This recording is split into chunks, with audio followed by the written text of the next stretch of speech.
Voilà, processus d'engagement au sein du personnel d'une société, c'est la grande préoccupation qui retient notre attention sur l'invité du jour d'aujourd'hui avec vous, Marcel Effon, coach motivateur. Bonjour. Bonjour. Assioum Gaba, bonjour. Merci surtout d'avoir été là, puisque hier, vous étiez à Ouida. Je vous imagine tout fatigué, mais quand même, vous avez pu tenir le coup. Bravo. Oui, vraiment, nous sommes là et très très heureux en tout cas de retrouver les téléspectateurs. Bonjour Fulric, bonjour à vous, chers téléspectateurs. Vous savez, il est préférable de travailler avec engagement. Le résultat intéresse beaucoup plus maintenant en tant que manager, en tant que chef d'équipe. Comment se doter, en tout cas il faut se doter plutôt d'astuces et de moyens pour pouvoir créer ce processus, son processus d'engagement au sein donc, de son équipe. C'est ce que propose aux téléspectateurs ce matin Marcel Effon, bonjour. Bonjour Arthur. Alors c'est quoi? Vous parlez de processus d'engagement carrément. C'est quoi ce processus? Quand on parle de processus d'engagement, c'est quoi en réalité? Alors merci Arthur pour l'opportunité que vous nous offrez de revenir en contact avec les téléspectateurs et qui n'arrêtent d'apprécier ce que nous faisons avec eux. Mais en réalité, le processus d'engagement au sein d'une équipe de travail est tout à fait simple. C'est ce que nous faisons tous les jours. Ah bon? Alors lorsque vous venez sur le plateau de BB24, et que plutôt que de faire juste ce pour quoi vous êtes payé, vous êtes engagé, vous voulez faire mieux, vous voulez que ça soit beaucoup plus meilleur, et que vous vous mettez du sien, vous allez à gauche et à droite dans tous les sens et que le résultat est waouh, on dira que vous êtes simplement engagé. Engagé. Alors pour que ça soit ainsi, le processus prend en compte un certain nombre de choses, que ce soit du côté de celui qui est engagé dans l'équipe, également du côté de celui qui engage, c'est-à-dire le promoteur d'entreprise. Alors chacun a du sien à y mettre pour que cette motivation, ce carburant qui permet aux uns aux autres effectivement de se mettre comme si la chose leur appartenait, puisse devenir une réalité pour l'atteinte des objectifs au sein de l'entreprise. Comment fabriquer alors ce carburant-là? Et pourquoi d'ailleurs même? Oui, l'équipe a-t-elle vraiment besoin de ce carburant, c'est-à-dire le processus d'engagement pour pouvoir fonctionner? Oui, effectivement, la question est pertinente. Est-ce qu'effectivement les gens ont besoin de carburant pour fonctionner ou pour être engagés? D'autant plus que dans un contrat de travail, on leur propose, on vous paye tel montant et que vous travaillez de telle heure à telle heure et puis l'entreprise basta, il trouve pour son compte et vous aussi vous gagnez à la fin du mois. Ouais. Alors, en réalité, les gens viennent dans une équipe de travail, dans une entreprise, en général pour deux raisons. Ils viennent pour deux raisons. Et la première raison, comme tout le monde le sait, c'est pour pouvoir résoudre leurs problèmes de fin de mois, c'est pour pouvoir payer leurs factures. Qu'on ne se trompe pas. Lorsque vous travaillez à la fin du mois, il faut être en mesure de payer vos factures. Donc c'est la première raison primordiale. Mais la deuxième raison, qui est une raison très importante à ne pas oublier dans le processus de fonctionnement d'une entreprise, et en passant par effectivement la motivation, c'est que les gens ont besoin effectivement de créer une deuxième famille, au-delà de leur famille génétique. D'où deux raisons pour que les gens puissent effectivement se sentir dans une nouvelle famille, mais en gagnant de l'argent, mais également avoir la possibilité de dire « oui, je fais partie de telle équipe, j'appartiens à telle équipe ». Comme l'équipe de Bébé Matin, par exemple. Naturellement. Voilà. Vous êtes très bien envié. Alors les gens veulent faire partie de votre équipe, mais pour qu'effectivement des gens aient envie de faire partie de votre équipe, pour ces deux raisons, à savoir gagner de l'argent et avoir une équipe d'une appartenance très forte, il faut créer un processus d'appartenance.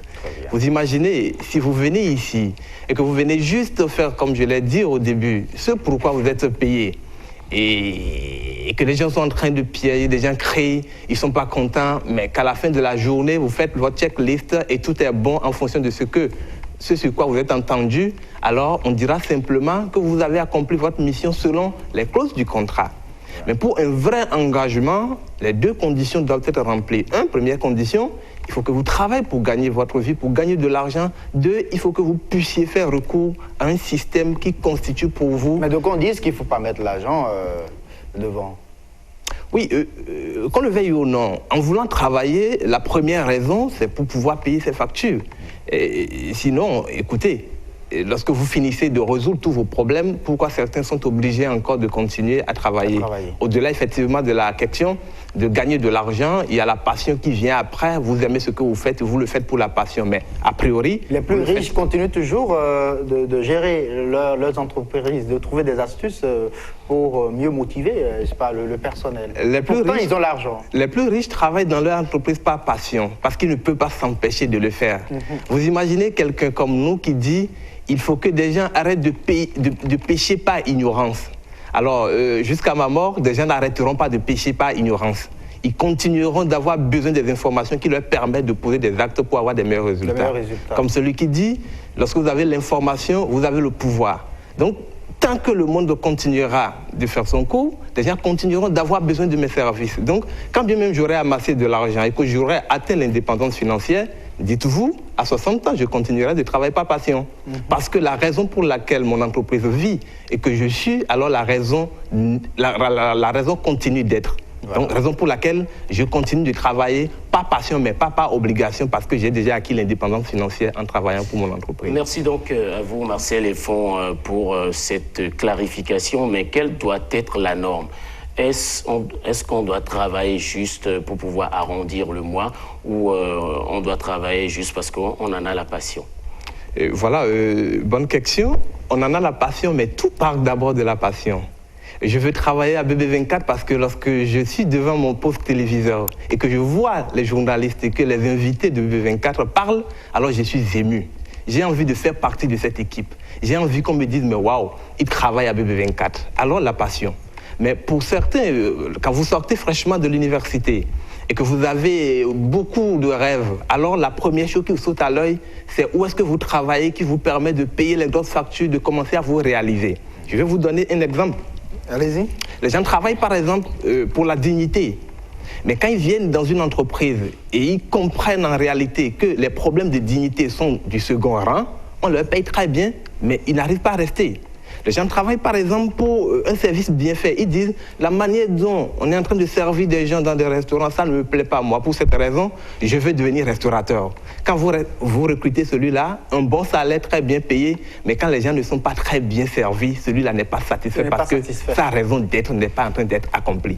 Voilà. Alors, pour pouvoir résoudre tout cette problème et créer ce processus où tout le monde se sent à l'aise, il faut être conscient du fait que, des gens viennent pour gagner de l'argent, mais des gens viennent également parce qu'ils pensent que quelque chose doit être mieux fait que ça se fait. Alors Marcel Effon, avant de répondre à la question comment créer ce processus d'engagement, dites-nous d'abord, est-ce que c'est le patron ou le manager ou le chef d'équipe qui doit nécessairement créer ce processus d'engagement ? Oui, il faut avouer effectivement que ce processus d'engagement n'est pas le fait seulement du patron.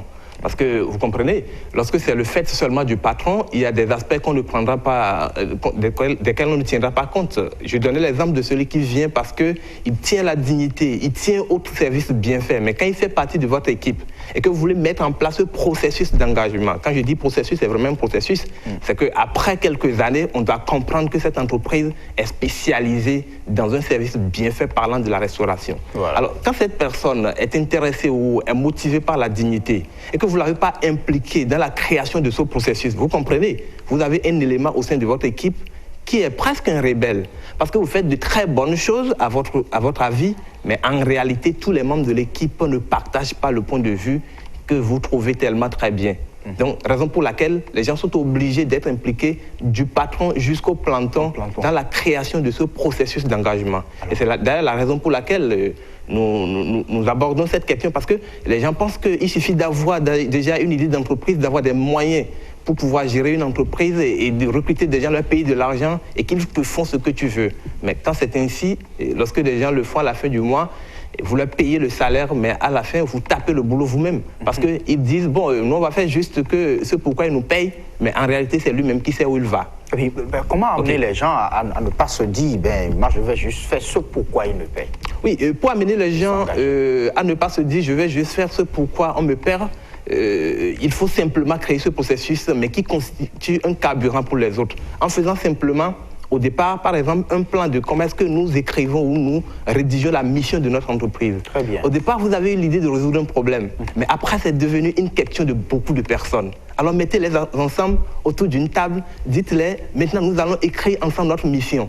Nous allons dire où est-ce que nous voulons aller. Nous allons dire comment nous devons aller. Nous allons dire, lorsque des gens viennent chez nous et qu'ils partent de chez nous, ce qu'ils doivent retenir de nous. Et que chacun y mette du sien en sortant de lui le génie. Alors, je dirais simplement, vous devez amener les gens à travailler pour la mise en place de ce processus. Et quand ils contribuent, je peux vous rassurer, ils sont fiers de faire ce qu'on doit faire. Voilà. Pendant que je parle, je vais vous donner l'exemple de cette dame que j'ai eu la chance de rencontrer dans un hôtel, pas au Bénin. Mais qu'est-ce qui s'est passé? Cette dame, on lui a demandé de nous servir des boissons. En venant, elle a dit, je vous sers dans un quart d'heure. OK? On s'attendait à recevoir la boisson dans un quart d'heure, mais elle est venue 30 minutes après. Oh. Mais avant de venir, qu'est-ce qui s'est passé? Elle a cassé les verres, elle a cassé la boisson quand elle est sortie de la cuisine ou de là où elle devait venir pour nous servir. Vous savez ce que cette dame a fait? Non. Avant de venir vers nous, cette dame est allée voir son chef et a présenté d'abord ses excuses à son chef en disant « Je devrais servir ses clients en 15 minutes, mais il est 30 minutes, je m'en vais les servir. Empressez-vous de me présenter, de présenter les excuses de notre hôtel à ses clients avant que j'y arrive. » Pourquoi elle allait présenter ses excuses à son patron? Elle pouvait venir vers les clients et dire « Je présente mes excuses ». Mais elle l'a fait parce que un des objectifs, une des missions de cette entreprise, c'est de faire en sorte que le client soit servi comme un roi. Un service personnalisé. Alors vous comprenez, quand ce service est personnalisé et qu'il en parle à son patron, vous savez ce que son patron a fait après? Non. Son patron nous a dit, mais écoutez, demain matin, le petit déjeuner, nous vous l'offrons gratuitement, compte tenu de la situation d'aujourd'hui. Alors, donc la montre, il faut alors prier que les gens viennent souvent en retard dans ce oui, mais ce qui se passe, c'est que cet employé est tellement engagé qu'il comprend que par principe, dans leur entreprise, le service personnalisé est primordial. Et qu'il faut que son patron travaille avec lui pour l'atteinte de cet objectif qui est primordial pour l'entreprise. Alors, le patron ne sait pas t'empêcher, alors, dans l'objectif de personnaliser ce service, de leur offrir un petit déjeuner pour le Très belle ambiance, en tout cas, de travail. J'étais tellement... Marcel Effon, qu'est-ce qui peut expliquer, disons, l'état ou l'esprit de désinvolture au sein d'une équipe de travail? Alors, la première chose qui peut exprimer l'état de désinvolture, dans une équipe de travail, tout le monde le connaît, c'est le manque de motivation. Le manque de motivation. Oui, lorsque votre gorille n'est pas fatigué et que vous devez partir, il faut simplement comprendre que les gens ne sont pas motivés.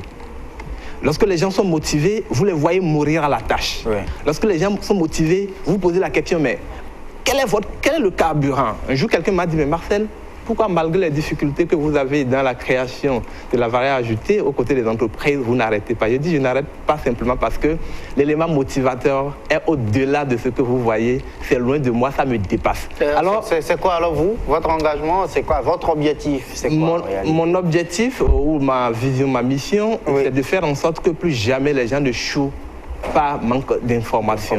Et tant que les gens continuent d'échouer par manque d'information, je dis il y a du travail à faire. Vous comprenez avec moi que je gagne ou que je ne gagne pas, je dis il y a à faire et l'élément motivateur n'est pas que l'argent parce qu'il faut gagner de l'argent quand on crée une entreprise, mais c'est au-delà. Et qu'est-ce qui explique le fait que les gens ne s'engagent pas à fond dans les équipes? Oui, les gens ne s'engagent pas à fond dans les équipes simplement parce que l'un des problèmes majeurs, par exemple, de toute organisation, même d'une famille, c'est le manque d'investissement des membres, en raison, bien sûr, des simples mutilations. Les gens sont frustrés. Vous imaginez, vous êtes là ce matin avec tout un bon programme, le chef descend du haut, il dit, bon, aujourd'hui, tout le monde dehors, parce que j'ai un autre plan pour la journée d'aujourd'hui. On comprend pas, on ne sait même pas pourquoi. À la fin du mois, déjà le 25, tout le monde est payé, il n'y a pas de problème. Alors, ce qui se passe, c'est qu'il y a une condition qui est remplie. La première condition, payez vos factures, vous payez vos factures. Mais vous dites, OK, on va bien faire, on va faire ce qu'il nous demande de faire. À la fin du mois, nous, on ira chercher notre chèque et il va continuer de réfléchir pour le développement de l'entreprise. On ne se sent pas impliqué. Les gens ne se sentent pas impliqués. Et je peux vous dire, quand les gens sont considérés comme des choses, même le planton dans une entreprise, quand il est considéré comme une chose, c'est catastrophique. C'est catastrophique et nous devons le comprendre, que vous soyez créateur d'entreprise ou simple manager au sein d'une équipe, comprenez simplement que des gens sont avec vous pour deux raisons, payer leurs factures à la fin du mois et se sentir utilisés, investir leur intelligence, tout ce qu'ils savent faire dans cette équipe, afin qu'à la fin de la journée, ils puissent dire « Waouh, nous avons eu un résultat aujourd'hui parce que. » On a besoin de quoi pour créer cela? Alors pour créer cela, c'est tout à fait simple. Vous avez besoin du temps. OK? Vous avez besoin de cet investissement dont je parle. Vous avez besoin de l'attention de tout le monde. Vous avez besoin d'être courageux. Vous avez besoin également des gens très pratiques. Des gens très pratiques parce que lorsque vous avez des gens qui sont qu'à la théorie, c'est compliqué. Alors vous avez besoin des gens très pratiques. Et vous avez besoin également d'une très grande solidarité. Vous imaginez, je parle toujours des exemples très palpables qui sont avec nous. Vous imaginez que ce matin, on apprend qu'Axiom est incapable de venir sur la chaîne de BB24 parce que simplement il a une malaise. Alors que le patron descend de son bureau et dit « Mais où est la maison d'Axiom? Il faut que j'aille le voir. » Et qu'il descend effectivement avec un cortège de collègues et Axiom est surpris de voir le DG, le DRH, tout le monde vient. Le syndicat. On dit « Mais qu'est-ce qui s'est passé ce matin ?» à la maison. Nous avons appris simplement que vous êtes malade, vous ne pouviez pas animer l'émission de ce matin. On a voulu savoir de quoi il est question. Et ils ne se sont pas arrêtés là, ils sont empressés de vous embarquer dans leur voiture, de vous déposer à l'hôpital, de mettre quelqu'un au cas où votre épouse n'est pas là et qu'à chaque fois de passer des coups de fil pour voir si ça allait bien. Pensez-vous que vous allez faire 3 jours sur ce lit de malade? Quelque part, les gens diront que c'est parce qu'il est important. Oui, mais tout le monde doit être important dans un processus. Lorsque vous avez un processus et que les gens ne sont pas importants, laissez-les dormir à la maison chez eux. Si les gens ne sont pas importants pour votre business, pourquoi vous êtes prêt à payer un nouveau salaire? Une entreprise est créée pour gagner de l'argent. Alors si tant est que les gens ne sont pas importants, que vous pouvez faire le travail vous seul, mais laissez les gens dormir à la maison, faire le travail, gagner l'argent seul. Alors les gens sont là parce qu'ils ont envie de travailler, ils ont envie de mouiller le maillot, ils ont envie de se sentir dans une équipe. Et quand ils le font, rentrer à la maison le soir, ils ont envie de manger parce qu'ils ont faim. Ils ont fatigué le gorille. Et quand vous remplissez ces 2 conditions, vous créez le processus de motivation pour l'événement de votre équipe. Merci beaucoup, Marcel Effon. Je rappelle que vous êtes le patron de Impact Plus, coach motivateur, bien évidemment. Vous aidez les entreprises à ne pas y échouer. En tout cas, vous les aidez à réussir, tout simplement. Alors, vous comptez également aider les téléspectateurs de BB24. Qu'est-ce que vous leur proposez, Marcel? Oui, bien sûr. Axiom, à partir du mois de janvier, nous sommes en train de créer 2 cliniques. 2 cliniques? Oui, parce que... Les médecins. Bien sûr. Alors, médecins des entreprises, oui, médecins des entreprises ou des entrepreneurs, voilà. Comme bien, vous le dites si bien. Oui. Alors, nous avons créé 2 cliniques. La première clinique s'occupera que des questions de leadership et de management. Alors, pour toutes les personnes qui sont en position de leader ou de manager au sein d'une entreprise, nous les mettrons en groupe de 50 au maximum et nous travaillerons avec eux 1 fois par mois. Cette clinique va commencer à travailler à partir de janvier. Déjà, il y a des entreprises qui reçoivent nos correspondances afin de pouvoir nous présenter au maximum 2 managers ou 2 personnes en position de leader dans leur entreprise afin qu'ils bénéficient gratuitement des formations et des séances pratiques de coaching au sein de cette clinique. C'est bon d'être téléspectateur de BB24. Voilà. Ah oui. La deuxième opportunité, c'est que tous ceux qui nous suivent en ce moment ont la possibilité de s'inscrire également à notre 2e clinique qui est la clinique de développement personnel. Vous n'êtes pas sans savoir aujourd'hui que les défis sont devenus très grands. Tous les jours, des gens ont besoin d'avoir de nouvelles informations, ils ont besoin de mesurer leur capacité à pouvoir affronter le marché du développement. Alors nous travaillerons à partir de janvier avec tout ce monde qui a envie de travailler sur eux. Quand ils disent vraiment travailler sur eux, c'est travailler sur eux, de plus près avec l'équipe de Impact Plus, afin de produire de meilleurs résultats. Donc ça se fera 1 fois également par mois, pendant les 12 mois de l'année à partir de janvier. 1 fois par mois avec les patrons d'entreprise, bon, les managers, bien sûr. On le dit, et puis 1 fois par mois également avec toutes les personnes qui ont envie de travailler sur eux. De travailler sur eux-mêmes. Voilà. Le développement personnel. Merci beaucoup à vous, Marcel Effon. Je pense pour ceux qui veulent avoir plus d'informations par rapport à ce bonus, en tout cas à ce cadeau que nous offre bien sûr le cabinet Impact Plus. Vous pouvez donc composer le numéro qui est au bas de votre écran. Merci beaucoup. Merci Fulric Fulgencio. C'était l'invité du jour. Effectivement, nous avons remarqué que cet entretien a été enrichissant avec tout ce que vient de nous dire Marcel Effon, à qui nous disons d'ailleurs merci. Merci donc à vous, Marcel Effon, d'être intervenu encore ce matin pour éclairer la lanterne de nos amis entrepreneurs qui nous suivent avec toutes ces clarifications, toutes ces précisions. Également, on retient tout simplement que pour travailler, il faut 2 bonnes conditions. La première, la passion, et puis la deuxième, c'est la motivation pécuniaire. En tout cas, fatiguez souvent votre gorille, le gorille qui sommeille en vous, et la nation vous sera redevable. Merci beaucoup à vous. Bébé Matin se poursuit. Cette fois-ci, on se rend chez les auteurs savants pour parler d'un sujet très important.